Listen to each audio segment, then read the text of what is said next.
Panahon na naman ng mangga, kaya naman for today's video ay nagluto tayo ng bagoong. Hindi lang sausawan sa mangga, pwede rin pang ulam. O di ba may ulam na kami pang isang buwan? Meron ako ditong konting taba-taba ng baboy. Isisir lang natin yan hanggang sa magmantika. At kapag nagmantika na nga, ay magtisa tayo ng bawang, sibuyas at kamatis. At kapag luto na, ay ihalo na natin yung ating pork. Then pwede na natin ilagay yung ating fresh bagoong. Hinugasan ko pala yan ng isang beses para matanggal yung excess salt at hindi siya masyadong maalat. At pwede na nating lagyan ng suka.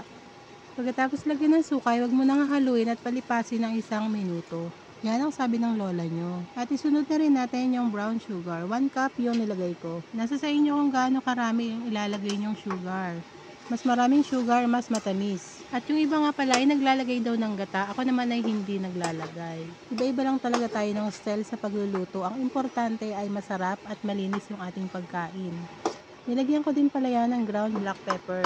Halu-haluin lang at takpan at hayaan lang nating ma-reduce yung kanyang sabaw. At para sa mga mahihilig sa maanghang, ilagyan natin ng maraming sili. Hindi ko na pala yan dinurog kasi ayoko nung masyadong maanghang. Yung konting sipa lang ay sapat na. At luto na ang ating bagoong alamang or sauteed shrimp paste. Mangga na lang ang kulang. Thank you for watching. See you on next video.